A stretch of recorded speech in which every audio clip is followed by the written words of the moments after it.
served. Back here with Antoine Walker. We'll talk LeBron and the MVP in a second. But first, the need for speed. Check out 46-year-old Terrell Owens racing Tyreek Hill, the fastest guy in the NFL on the 40-yard dash. Nick, you ran track and field in, what, 6th grade? You get this. This is amazing, huh?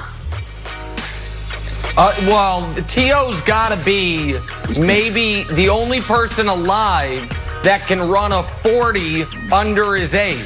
Like we talk about people golfing their age, like when you're 80, can you shoot an 80? T.O.'s 46, so call it a 4.6. He ran a 4.4 at age 46. Look at that. That's that. unbelievable. It's unbelievable, Antoine, what he's able to do still. And people don't even think of him as a speed receiver, which he obviously was. He's like the LeBron James, you know, of this thing, that guys that just take care of their body, dedicated. I can see LeBron doing the same thing at his age. These guys are unbelievable the way they take care of their body.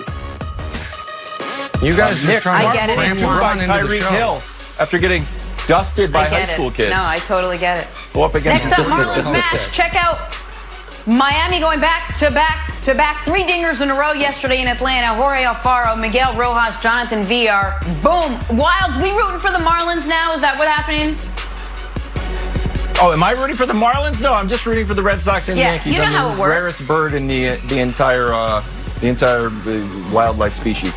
Hey, here's the weird thing. Fulton Nevitz is like, hey, my cleats were a mess. I couldn't get a grip on the ball. We didn't have any rosin out there, so it's whatever. So he's like, no big deal. But here's the funny thing. No more rosin bags, Nick. You got to bring your own rosin bag. So when he said we didn't have any rosin, he didn't have any rosin. You got to pack a little lunch and truck it out to the field because of safety you're right. precautions. He wasn't prepared. He was used to it being brought out for him. It's like, you know what? It's why Jenna doesn't have coffee or tea now that we're doing the shows from home. Because for her 25-year television career, she's had minions bringing her all her stuff. And Nice. Oh, yeah, but we saw, you know who brought that to her this morning? Poor 6-year-old Harper, who now has no choice but to wait on her mother, hand and foot. I mean, America doesn't need to know that's that, a Nick. fact. We're moving it along. Beanball up next. Astros stars Jose Altuve and Alex Bregman yesterday both beamed on consecutive at-bats by Royals pitcher Jorge Lopez. Are we surprised, per se? Wild, do you think this is how the season's going to go now for the Houston Astros? Look, I do think they're going to get hit a lot, but this was not on purpose. It was a full count and the bases loaded. The surprising thing is it seems like Altuve turns to the ump. It's like, what the heck? Is he going to get thrown out? He's like, what are you talking about? It's a full count. Just go to first. So I do think there's going to be more of this, Nick, but I don't think this was the indicative of what we're going to see later this year. Of course. First of all, a super high-class organization like the Royals would never engage in this type of chicanery. Second of all, zip it, Astros. Like, these aren't fastballs. They're not into your back. No. This is not intentional. You'll know it if it's intentional, Astros. That's enough out of you guys. It's enough. Stop it. And by the way, I blame the internet for this. They didn't say anything. Because the internet... No, that's enough. It just started. They can zip it. No, they can zip it. On to the bubble court. Our friend Chris Mannix was inside. Instagram this video of the court down in Orlando. This is what it will look like. Twan, you like it? I like it a lot. I think, obviously not having no fans, but to create an atmosphere to be great for TV. So you're only not looking at empty stands. So I love it. I knew the NBA was going to do something special. I think they hit a home run with this one. Antoine, it looks great. Is it a little claustrophobic? Is it a little close quarters? Or is that just my eyes playing tricks on me? It feels like guys are going to be, it feels like they need a little more room. No, I think they're going to make it more like a pickup feel. You want it to be tight. Kind of like if you're playing pickup ball. So you can get all the noise, get all the trash talking, get all that stuff in. You don't want it to be like an empty dome or something. Okay. All right, Antoine, let's talk some NBA awards now. So yesterday we learned that award voting will be conducted from now until July 28th and will be announced during the playoffs down there in Orlando. Yesterday, Nick unveiled his picks for NBA awards. All right, Nick, let's do this. Take us through the list, your all NBA teams, and then we'll discuss. Yeah, so first team to me is, I think, very straightforward, Antoine. The only question is, are you going to call Anthony Davis a forward or a center? I put him at center. That gives you the best first team possible. Second team, Kawhi obviously has got to be there because when he did opt to play, he was excellent. Pascal Siakam carried a team that lost Kawhi to the 2 seed. Jokic was great after the first month of the season. Chris Paul, people thought the Thunder were going to tank this year. They've been the best clutch team in basketball. And Russ gets overlooked, even though he's giving you 28, 8, and 7 again this year. Your guy, Jason Tatum, he makes a third team. Good for him. Chris Middleton giving you 50, 40, 90. Bam Adebayo, one of the most underrated players in the league. Dame averaging right around 30. And Ben Simmons, who's probably going to finish third in Defensive Player of the Year. That rounds out my first, second, third team with respect to Jimmy Butler and Kyle Lowry, who got just left out. Antoine, obviously this is the perfect 15-man lineup, but I assume you might have some minor critiques. When I saw this, I was a little disturbed, but obviously by you keeping Kawhi Leonard off the first team. Yeah, you kept Kawhi Leonard off the first team. Luka should not be on the first team. He should be on the second team. Kawhi should definitely be on the first team. You can't make an all-NBA team without Kawhi. Don't get into the load management. He is one of the top 3, 4 best players in this league. He should definitely be on there.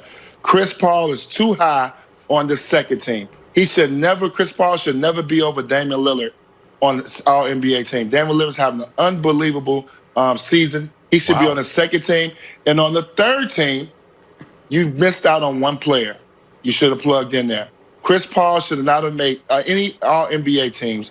Bradley Beal is missing. No, Bradley Beal is missing off your third team. Averaging 30 points a game, 6 assists, 4 rebounds. They're in the playoff hunt. He's having an unbelievable season. He should be on your third team. But you almost hit a home run. You just missed a few. Well, not Listen, Antoine, so many things. First of all, you're putting Bradley Beal ahead of Chris Paul. Bradley Beal's team has 24 wins. Why can't Trae Young get involved then? Trae Young's averaging 34 and 9. I mean, who cares they only have 20 wins? What does it matter? Like, if wins don't matter. Chris Paul has carried the Thunder to a top 5 record in the West. Like, they're a game out of what would have been having home court advantage. That's why he's ahead of Dame. Dame doesn't have enough help. Go ahead. I'm going to make this argument. Chris Paul is a part of a 3-guard offense that is played unbelievable. That's why it's not just Chris Paul. He's a part of a 3-guard offense, and they dominate late in games. They know how to handle. They're great in the pick and roll. They do a terrific job of getting great shots late in games. That's where the difference is. If it was just Chris Paul turning that organization around, he's been a big part. Don't get me wrong. His leadership has been incredible. But the other 2 guards, Shai Alexander and then Schroeder, have been terrific as well. That's been a great 3-guard offense. We haven't seen that in a while, where you see 3-point guards able to play together. And they've done it terrific this year to be in the 5th seed in the Western Conference. Okay, couple things. One is, why are they great late in games? Why does that 3-guard lineup, Dennis Schroeder, who's never been a huge piece of winning since his Atlanta days when he was in a reserve role, and Shai Gilgeous-Alexander, who's in his 2nd year? Because Chris Paul's putting him in the right spots. Because Chris Paul, the ultimate floor general, is controlling everything late in these games. That don't make you all NBA second team because you can control the game in the 4th quarter. That doesn't put him in that category. When you're talking top 15 players in the league this year, Chris Paul is not one of the top 15 players this year. He's been great. Okay, well then you're really take that away from him. You're really going to hate my MVP He's one of the top 24. He's one of the top 24. He made the All-Star team, Top right? 24. Real quick, though. Okay. I just want to say one thing about Kawhi, because you said can't have a first-team All-NBA without Kawhi. Well, then we got to rewrite NBA history because he's been in the league damn near a decade. He's made it twice. 2 times he's been first-team. Oh, Kawhi Leonard always makes first-team All-NBA. Didn't make it last year. Didn't play the year before. And if you're going to put Kawhi on there, it's a forward spot. So I guess you're saying LeBron moves to guard, Luka moves down. Luka, by every measure, has been better than Kawhi. And even though Luka suffered an injury this year, he's played more games than Kawhi. But the Kawhi stuff, it's enough. But Jenna, go ahead. I know we have to talk about other things, but it's enough. I want to bring I want to bring Wilds in, and let's stick with CP3 since that seems to be the topic du jour of this segment. You had some issue with where Nick had him ranked in the MVP voting, in the MVP ranking, right, Wilds? Well, no, I mean, I liked where he had him, and it also might be because I just like Chris Paul as a guy. He had him third, but then he, like Antoine said, he's on the second team. So I thought he should have been on the first team. Antoine wants him out in the parking lot somewhere on the 10th team. So, Nick, can you go through the rationale, which I think makes sense, on why you have Chris Paul 3, but he's on the second team? Yeah, so I've got Chris Paul ahead of Luka and Harden in the MVP voting, but behind Luka and Harden on All-NBA. And it's because All-NBA is supposed to celebrate who has had the most outstanding season. MVP, it's outstanding plus contribution to winning. And we've got a historical precedent for this. Let's go back 60 years. This is maybe my favorite NBA season of all time. This is how MVP voting went. Elgin Baylor gave you 38 and 19, fourth place. Oscar Robertson, triple-double, third place. Wilt Chamberlain, 50, 25, and played 48 and a half minutes a game, second place. Bill Russell, a pedestrian 19 points a game, wins the MVP vote. You know why? Because he contributed the most to winning. More contemporary, let's go to 06. Now, I think the voters got this one wrong. I think LeBron should have won the MVP. But look at the numbers of the guy who did win MVP, and then look at LeBron and Kobe. It's because they said Steve Nash contributed the most to winning. A couple years later, go to 08. When Kobe won an MVP, another one that, if we're being honest, LeBron should have won. LeBron hasn't beat in everything, but Kobe won it because his team won 57 games and